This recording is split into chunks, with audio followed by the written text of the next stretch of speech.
Hi Floss Tube, it's Darren, Dizzy Stitcher, here with another Stitch with me. So this week, I did say I was going to work on the winged companions, but I changed my mind. I decided to work on Mini Deer Creek instead. So if you were looking for the winged companions one, I apologise. So we're going to do the Mini Deer Creek one.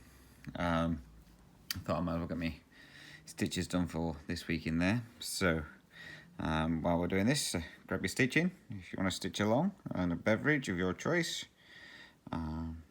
Sit back, relax, do some housework if you wish.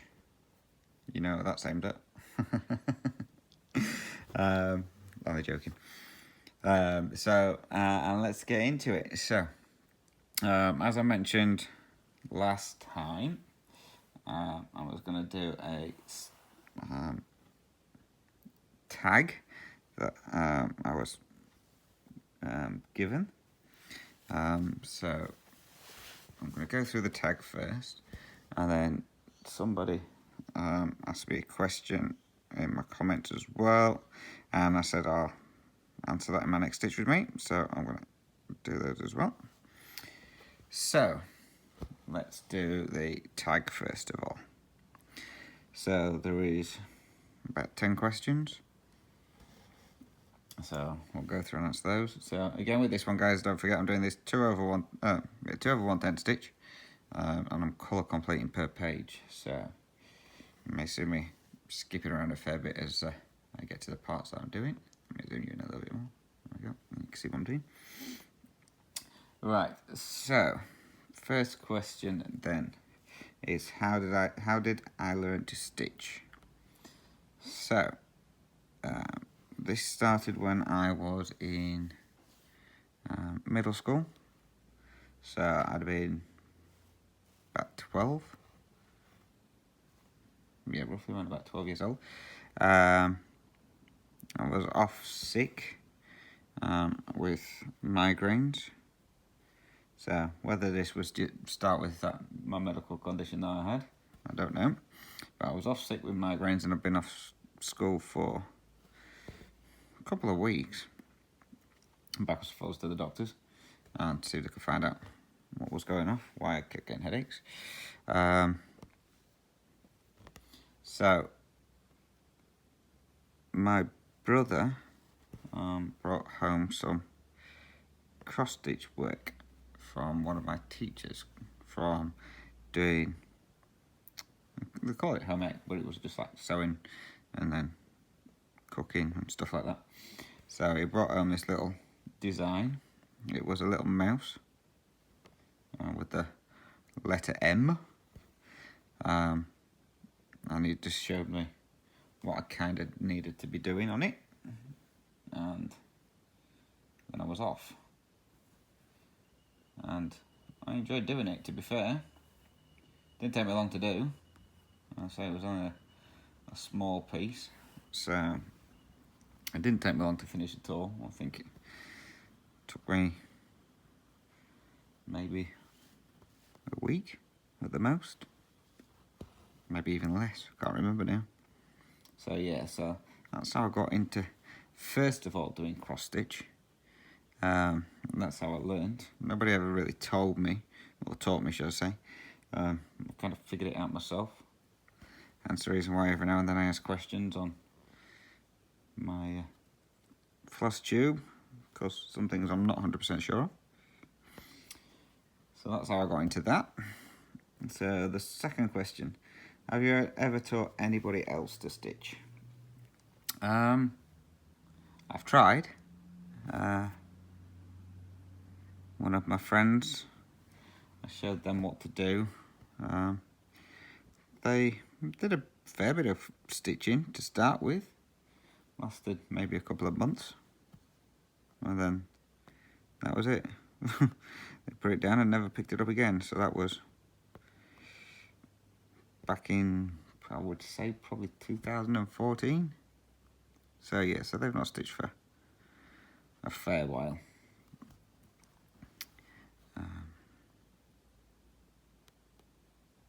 You never know, they might pick it up again, but they might not as well.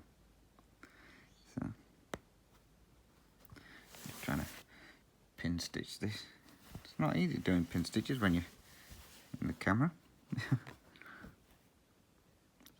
Especially on 25 count. Anyway. Right, so next question. When you stitch, do you like to watch TV, listen to music, or just have silence? Generally, I just have silence. Because I find if I'm watching TV or anything like that, I end up not stitching at all and just watching the TV. If I have music on, I'm generally singing away to myself. I'm not an excellent singer, so a lot of people prefer if I weren't singing. So then, because I'm singing along, I don't stitch because I'm too busy singing. I will say, boats can't multitask. So singing and stitching don't go together. And neither do drumming a pin stitch either.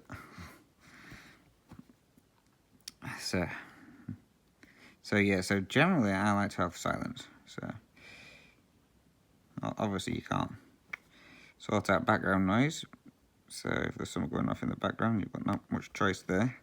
You have to put up with that, but I prefer silence, to be fair, just so I can concentrate on what I'm doing and counting. I know some people like have movies on and stuff like that. The only time I've actually ever stitched with any kind of noise in the background is when I was doing those little ornament pieces. I was watching FlossTube actually while doing those ones because it just seemed, because it was only easy, it didn't take long at all to do them. I didn't really have to concentrate because a lot of it was big blocks of colour. So that's the only time I've actually ever stitched with any kind of background noise, if you like.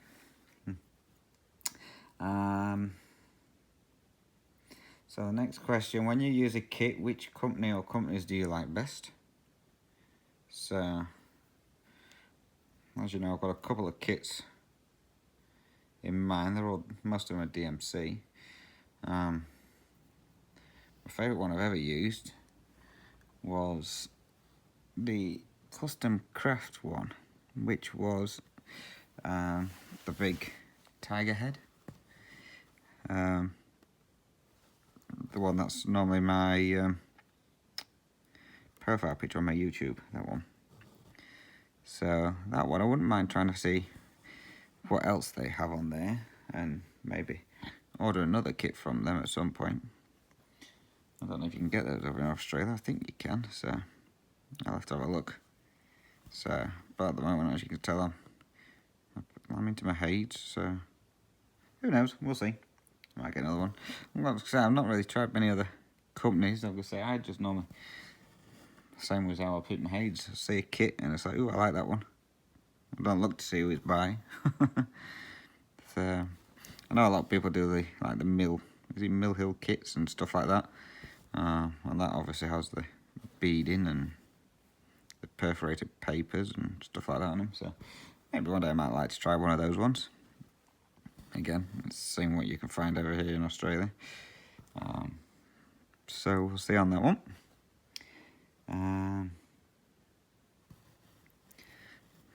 Next question, what are your favourite designs to stitch?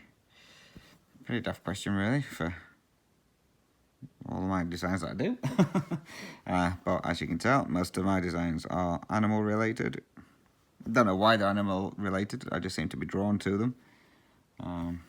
I mean, there are a couple out there that are non-animal ones, and you're like, they don't look too bad, but when it comes to picking them, it always seems to be animals first.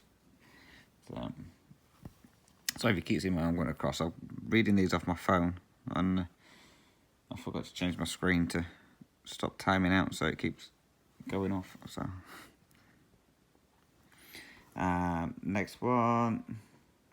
How do I get my ideas and inspiration for projects?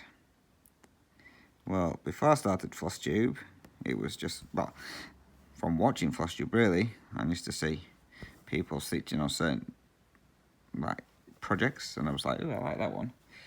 I'll go and have a look for something like that. And then since I started FlossTube, I keep getting people sending pictures to me saying, oh, I think you should do this one. Oh, I think you should do this one. And then 9 out of 10 it's like, oh, I really like that one. Yeah, I'll buy that one. So yeah, so it's, you guys are enabling me. That's my excuse and I'm sticking to it. So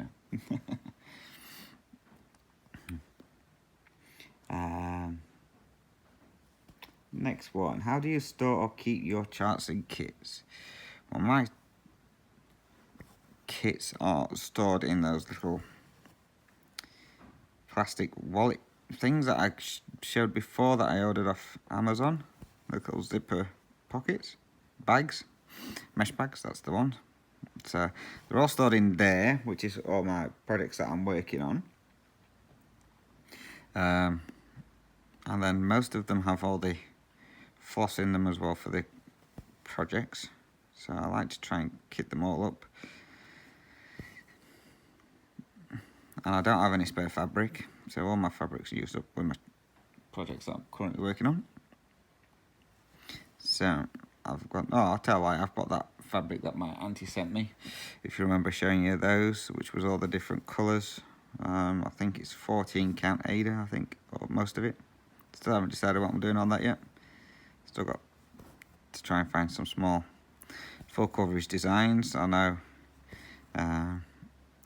Lisa from Cross by Floss sent me some ideas on how to find some small full coverage ones, but I just haven't got round to it yet. Do I stitch for myself or give to others, or both? Normally I would stitch just for me, but obviously this one I'm doing for my brother, because when I first kitted this one up he saw it and he says, oh, you can stitch that for me. Literally the stuff had just turned up for it and I was like, oh, you can stitch that one for me. And I was like, no. And he's like, yeah. So I was like, alright.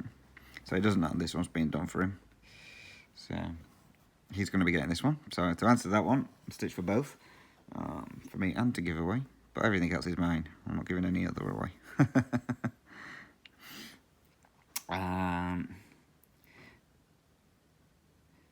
If you take your cross-stitch projects in the car to appointments or travelling, how do you carry all your supplies? That I don't. I don't stitch in the car. Or on trains or anything like that. I just don't think I'd be able to concentrate. I've often thought about trying it, but to be fair, I think all the bouncing up and down, trying to thread a needle, and you know for a fact I'd be putting the floss in the wrong holes in the Ada, and then I'll end up having to rip it all out. So yeah, nah. I've not done any travel stitching per se, and to be fair, I don't think I'm going to try it either. I just stick with doing it at home. It's more easy. I can relax them when I'm doing it, instead of thinking, oh, I've only got like so much longer, I need to try and get this thread finished or whatever. So the next question, well, this is the last one on here. What do you enjoy most about stitching? The relaxation. For me, I'm more relaxed when I'm cross stitching. I haven't got a really stressful job, but like I say, it's just something at the end of the day to sit and relax. At the weekend, after I've done all my housework and done my YouTube videos, just sit down, relax and chill for the rest of the day. See what I can get done.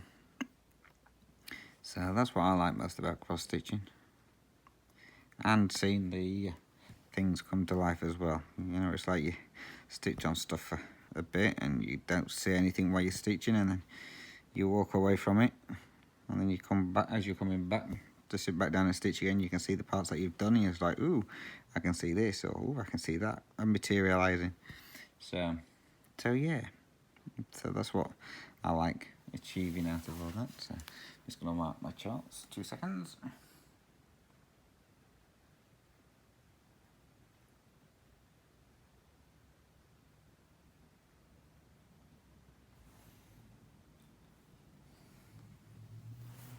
So that was that tag. So that was a pretty short tag, to be fair. All right. So let's have a look. Now, I'm going to shout your name out anyway, so I apologise if you didn't want your name shouting out, but I'm going to say it anyway. So Cindy sent me a message on my last stitch with me. I thought I'd answer them on here. Now,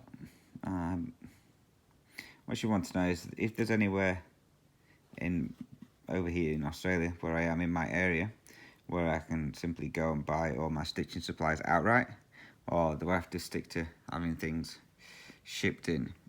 Because obviously some of my stuff had to get shipped in from the UK because I couldn't get it over here. So with regards to that, I mean, I've found someone now who actually does cross stitching supplies. They're on Facebook, which is JK's Cross Stitching Supplies. That's where I got my lowry stand from. So I found her because over here there's nothing really craft wise that I've found anyway, where you can just go and buy all your crafting gear. So like, I know like in America you've got your Johans and your Michaels and stuff like that. Over here we've got a Spotlight, which is absolutely, well, the ones I've been into anyway, absolutely rubbish. They stock your DMC floss, and that's about it.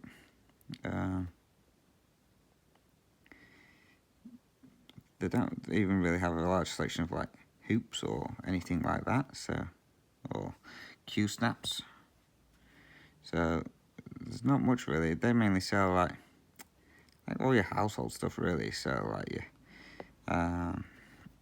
towels and all that stuff. They do a big. They have got a big craft section, but a lot of it's crafting for kids. So it's like all your different coloured papers and paints and. But yeah, for cross stitching stuff, you don't get much really. So you can't just go in there and get what you want. Even though I've tried several times. I mean, the tubs that I keep my floss in for, that's all bobbinated for my supersized tiger, I managed to get them from there. And the ones I got were the last 3. So they've never had any more in since. So yeah, so I can't just nip out unfortunately and go and buy what I want. I have to normally order them in. So, but like I say, I mean, trying to find stuff over here, I would say the online stores are either really expensive or they don't have what you want. To be fair, the JK's Cross Stitching Supplies is probably the only one I've found that actually stocks all your different threads. Everywhere else is normally like just DMC. They don't generally have the other variations like your weeks and I don't know the name of them, but colour on cotton. So it's normally just DMC, that's it. So whereas Janet, she has a variety of most of them, and if you're struggling to find something, you can message her and she'll see if she can source it for you. So fabric wise as well, she's probably the cheapest place I found for fabric over here. But bearing in mind again, over here it's not cheap. That's why the last time I ordered some fabric, I got it from the UK. Because it was actually cheaper to order from the UK and get it shipped to Australia than it was to buy it from Australia itself. So I'm going to say I've ordered 3 new pieces of Easy Guide, so this stuff, in a 28 count. So I'm going to be daring and try 28 instead of 25. So I can get a couple more of my Hage started. But again, that's not cheap. I think for 1 meter of it is $60. So it's not cheap. So, I mean, I could have ordered it again from the UK, but as you know, last time it took about 2 months to get here. So I did want to get some new ones started. So, but I'm just waiting for. It's from Janet again. I'm just waiting for her to get back to me, because I asked her if it was going to be cheaper to have it cut to size or just order like the meter. So she's going to work out which is going to be the cheapest way for me, because sometimes having them cut to size is dearer than just ordering by the meter. So I'm just waiting for her to get back to me on that one, and then get that one sent out, and then I'll be able to start 3 more hay patterns, which I'm looking forward to. I know which ones I want to do, or kind of which ones I want to do, but again, I'm going to do like what I did last time when I started my winged companions and that. I'm just going to put the vote out there and ask other people to choose, so I don't have to. At least I know it's going to be a project that people like and want to see progress, rather than one that I just want to do. But I know for a fact I'm going to be doing one of them, so even though I'll put it up on the voting, even if it don't win, I'm doing it anyway. So I'll just say it won. No one will know. So yeah, so that's all the questions that I got on there. I did get another message as well. Someone saying my life seems very interesting and exciting. It's not that interesting and exciting, to be fair. It's quite normal compared, well, I suppose compared to some people's. Some people's are really fun-filled, and they get to travel a lot, and they've got the money to buy stuff and do what they want to do. Some people don't. So, yeah, never mind. Oh, somebody else asked me as well with regards to, like, my jobs that I've worked. So, we'll start from when I first started working, shall I? So this one might get spread over a couple of stitch with me. So when I first started working, I was at school. So I was my last year at school, so I'd have just turned 16. And we do, I don't know if you do it in the countries where you come from, but we do work experience, where you go and work for a company for 2 weeks. You don't get paid or anything like that. It's just to get you, so you kind of know what it's going to be like when you do go out to work.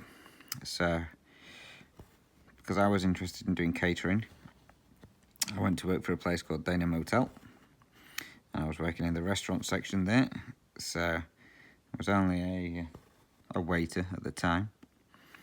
So, but they taught me how to do silver service. So if you don't know what silver service is, that's where you take the food out to a customer on like a tray, platter, and then you serve it to them with using spoon and fork. So you have to pick everything up off the tray and put it on the plates. So I didn't do too bad at that. I only had 1 or 2 little mishaps.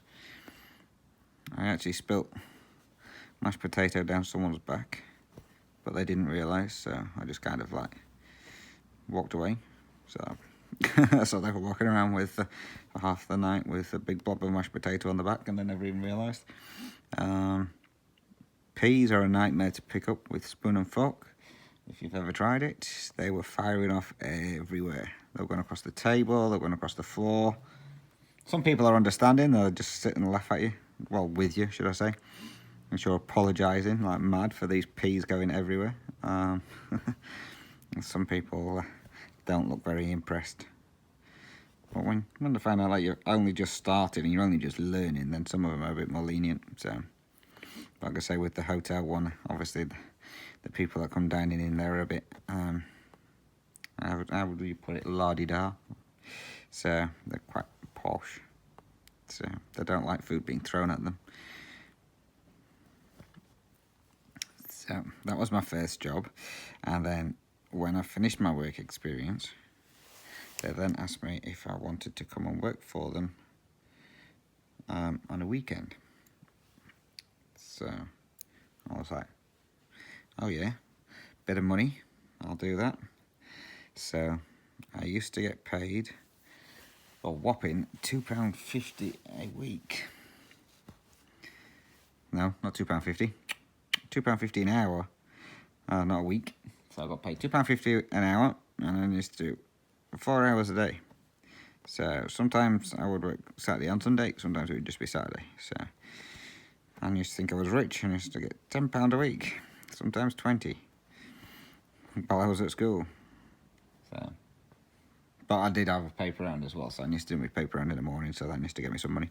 So yeah, so back in the good old days when you used to get small amounts of money, but it seemed like you had a lot, because you didn't have no bills to pay. You could buy whatever you want with that money. And to be fair, 9 out of 10, then you could buy an awful lot of money, a lot of stuff with that kind of money. So yeah, so I enjoyed that one. So that lasted for a little while, and then they no longer needed me because the restaurant side of it had gone quiet. And then, obviously, finishing school, I went to college. And when I was at college, someone came out because they were looking for 2 members of staff. So I thought, oh, we'll go and have a look, see what this one's about. And it was actually from the same place, but they weren't after restaurant staff, they was after banquet staff. So dealing with functions, so for weddings and birthdays and stuff like that. So obviously the person who came to talk about it already knew who I was, and already knew most of the work anyway. And so needless to say, I got the job again. And needless to say, it was still the same pay. So I still used to get £10 a week. Well, sometimes more, because sometimes I could actually work while I was at college during the week. So I could do some evening work. So that's what I did. And then what to do from there? So from there, I then went and worked in another hotel called the Belmont. Now this one, again, I started out as a waiter. Now, my cousin used to work there, so that's how I got the job. So I started out as a waiter there. And then obviously they found out that I was in catering college. So they asked if I'd be interested in doing some work in the kitchen. So I was like, yep, no worries. So I started working in the kitchens there. And that one was like proper restaurant food. So all your a la carte, table d'eau stuff. So everything cooked from scratch, not taken out of a freezer and thrown in a microwave. So I worked there for a while. So started there when I was 17 when I started there. So I was working in the restaurants throughout the week, in the kitchens at the weekend, and then they asked me if I could help them out by doing some night portering on the weekend, so that the night porter could have some days off. So I was like, okay. So it wasn't. So when I started doing that, it wasn't very often that I actually did any restaurant work. It was mainly doing the night portering and then doing the breakfast in the kitchen and then doing the evenings in the kitchen and then back onto the night portering again. So I was doing it full time, and that was just at the weekends. So I'd come in on a Friday night till Sunday afternoon, basically. So, but that was good fun. I was there for a couple of years. Until I finished college, but they couldn't offer me full-time work. So I decided to find a full-time job So I then moved to a, well, they call it was called a hotel, but it wasn't. It was just a pub, really, which was near me, called the Cumberland. So there I started work as in the kitchens, in the food. Now all this food was just like normal pub grub, so it was just like your steaks and stuff like that, so nothing you had to really concentrate on how to do. It was take it out of the fridge, cook it, send it out. So I started in the kitchen there, and then they got me doing a bit of waiting on as well, if they were struggling. And then I turned 18, and they got me on the bar, and then I stayed on the bar most of the time because they wanted me doing like the late shifts. So that was fun. I stayed there for, I think it was about 2 years, and it closed down to get modernised up. So I went to work at one of their sister hotels.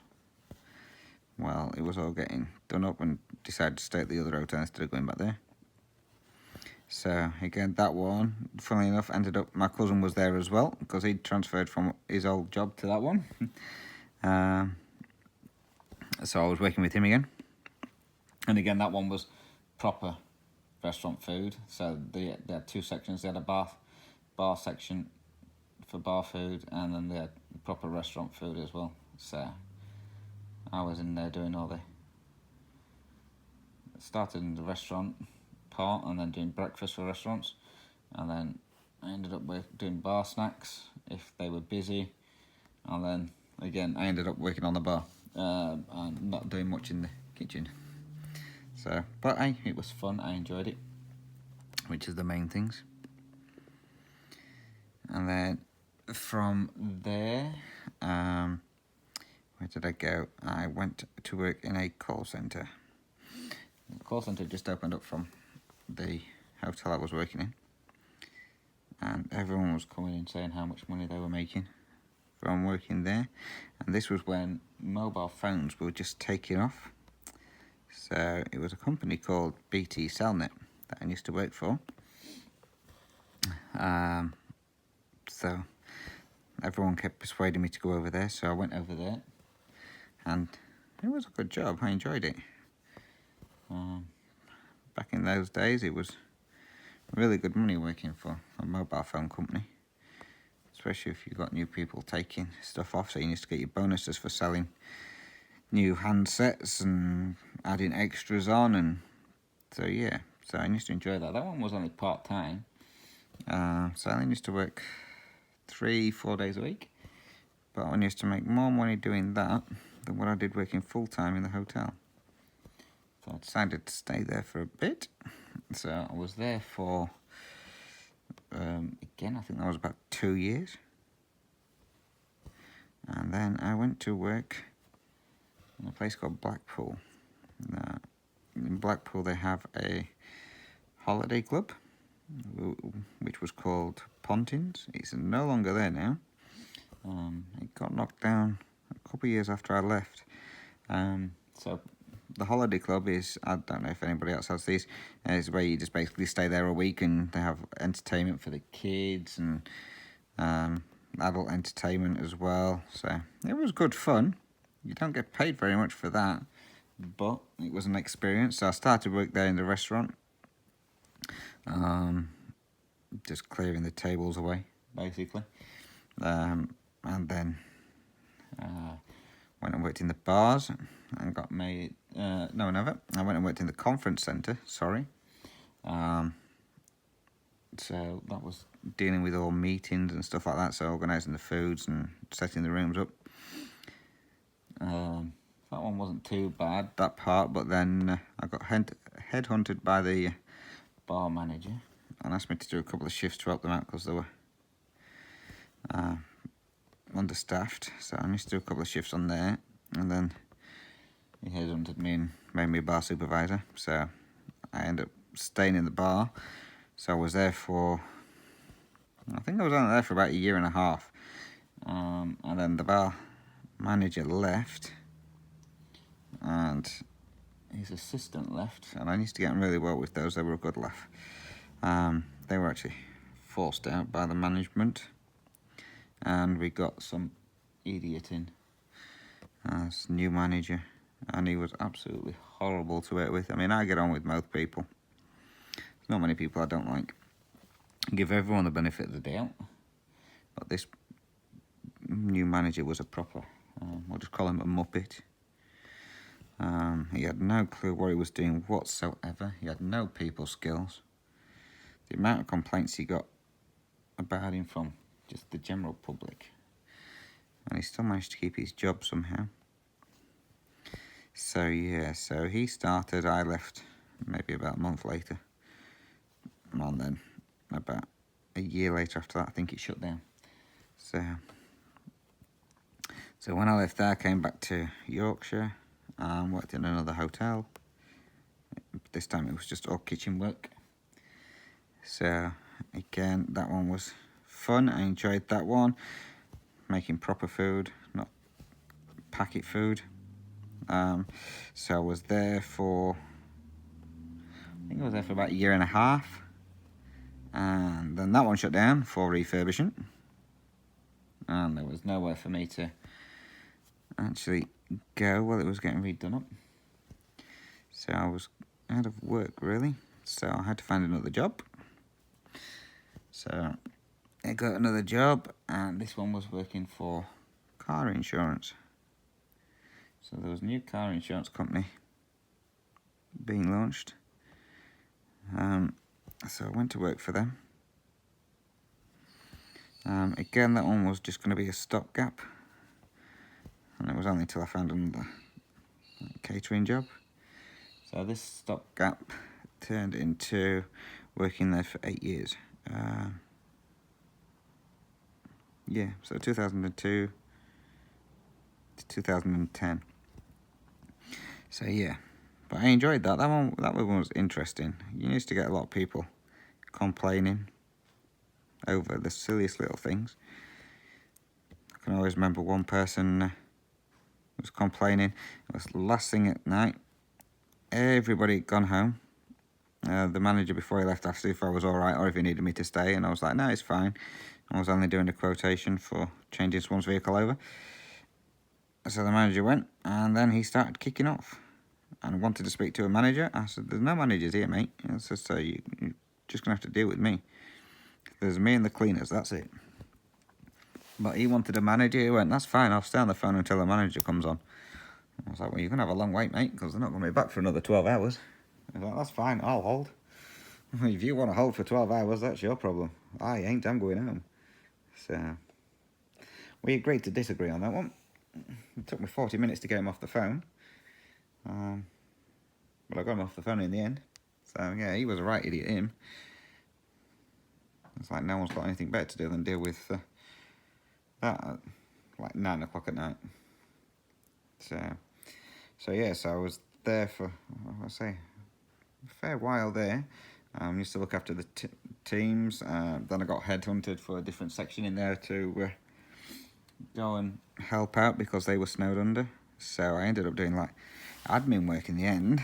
So again, dealing with all complaints that were in like the final stages before going to like an ombudsman. So we had to try and resolve them. So yeah, so that was fun. And then obviously I got my brain tumour. Well, I got diagnosed with my brain tumour. So then I stayed on the books for about another 6 months while I was getting all my rehab and everything done. But they were trying to force me back to work too early. They knew I couldn't go upstairs because I couldn't walk upstairs properly because my leg kept giving way. But they was like, oh, no, that's fine. You just take your time. And it's like, but I can't get up the stairs. And I was like, and what happens if there's a fire? How am I going to get out? They're like, oh, you'll be fine. Just take your time. Don't worry about it. It's like, yeah, so the building's on fire and you want me to just take my time getting out of the building. So I was like, nah, don't worry about it. And so I handed my notice in. And I was like, oh, no, just take as long as you want. You don't have to come back now. And it's like, you've been hounding me for like weeks to come back to work. And now you're telling me I don't have to. So I was like, nah, it's all right. I don't know when I'll be back. So best off giving my job to somebody else. At least then you know the work's going to get done. So I left there. And then from there, I had my own catering kiosk. So this is just one of these little kiosks that you see on the side of the road, selling like burgers and hot dogs and chips. So I had that. That was fun. I enjoyed that one. So I had that for probably about 2 years. Now, the only reason I gave that one up, besides obviously moving over to Australia, was one year we had a real cold snap over in the UK, and the temperature got down to -14 in winter. So it was like my feet were absolutely freezing. Bearing in mind, like with the kiosk, it's all open, near enough. So you've got your one big side that's all open, what you're serving from. All the rest of it's closed up, which obviously helped a little bit. But it was so cold. My feet were freezing. Now, I don't know if you've ever heard of it, of a disorder called Raynaud's disorder. So basically what that one is when your body doesn't like sudden changes in temperature. So when you get cold, it kind of pulls all the blood from you, like the area that's cold. So my feet used to go like ice blocks, the same as my hands. So I couldn't really function because I couldn't move my fingers or anything like that. So it was like, now this is getting ridiculous. So I decided enough was enough. So again, I stopped. I sold the kiosk, and then went and worked for BMW. So with BMW, it was doing what they call PDI work. So basically what this is getting brand new cars ready to go to either dealerships or new customers.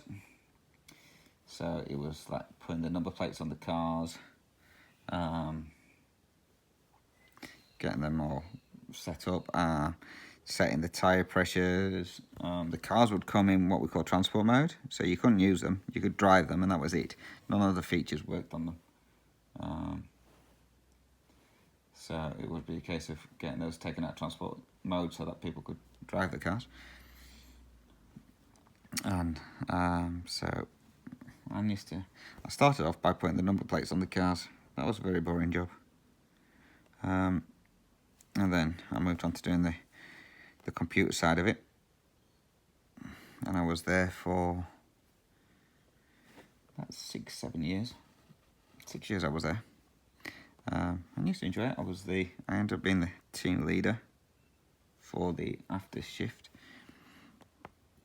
And then again, they had got a new site built. What was nearer to the docks to try and save some money for when the new cars come in, so they didn't have to transport them all the way down to where we were. I think I've mentioned this before in one of my stitching ones, and they asked me to go there, and I was like, okay. So bearing in mind it was an extra hour travel each way on my day, and they offered me about an extra £10 a week to do it. I was like, you are having a laugh, aren't you? It's going to cost me more than that in fuel. So I had no choice with that one. I got made redundant. So on the very last day of my work, I had no work lined up whatsoever. I had done a couple of interviews and not heard back. And then on the very last day, I think it was 5 minutes before I clocked out, I got a phone call to say that I'd been accepted for a job, which was back in a call centre, which was the very first call centre that I worked in,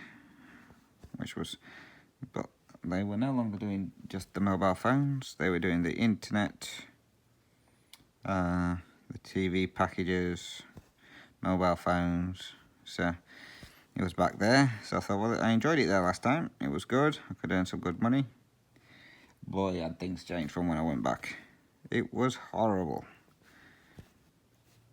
all they were after were, why didn't you sell this? Now, bearing in mind, when I went back, I was working in what they call the retention section, which is where people want to cancel, and my job was to try and keep them.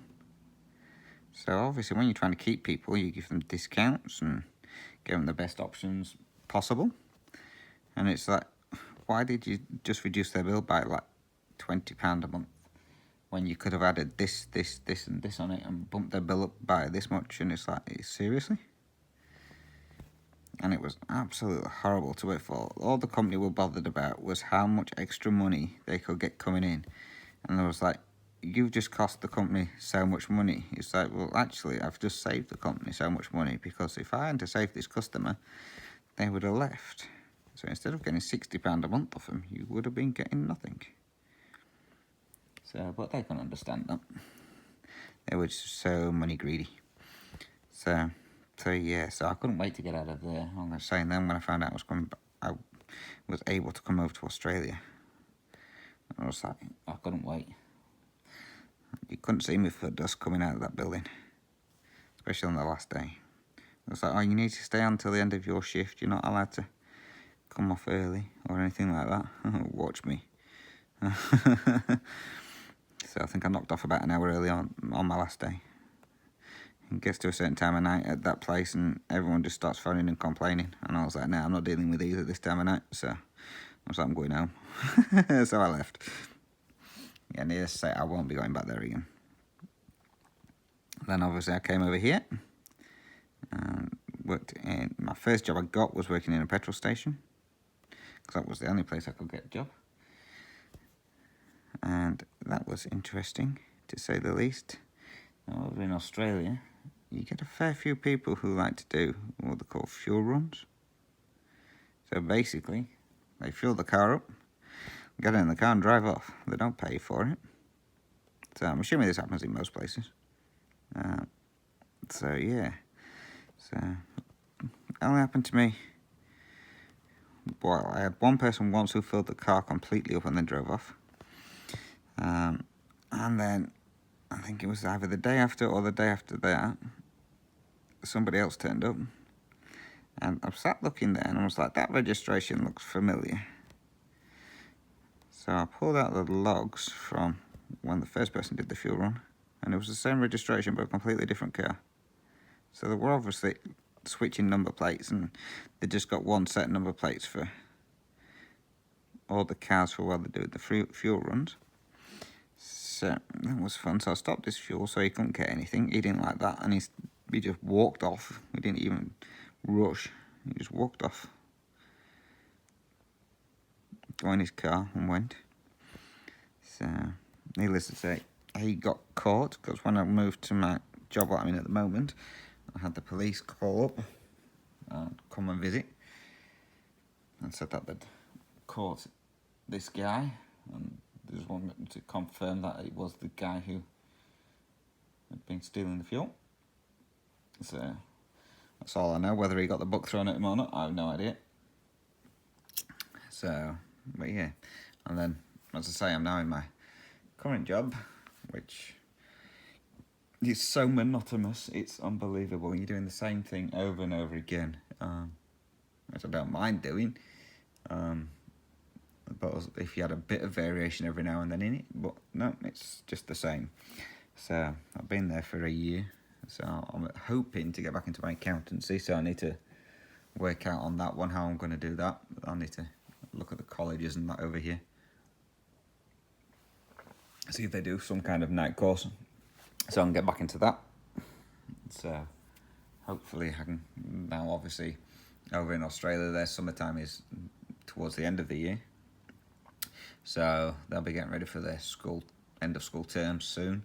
So if I do find anything, it probably won't be till next year when I can start doing that. So we'll have a look, see what we can find on there. So, alright guys, I'm going to leave that here for today with regards to the Stitch for Me. It's been 50 minutes already. Time flies by when you're talking.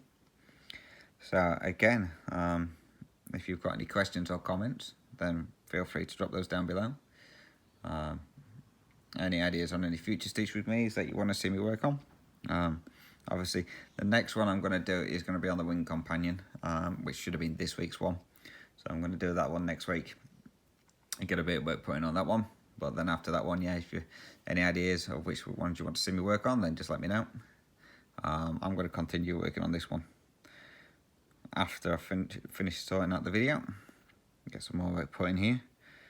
But yeah, it's coming along nicely. So what, in that 1 hour, well, 50 minutes, we've done 230 stitches. So that's not bad going. So right, so as I say, guys, any questions, any comments, feel free to drop those down below.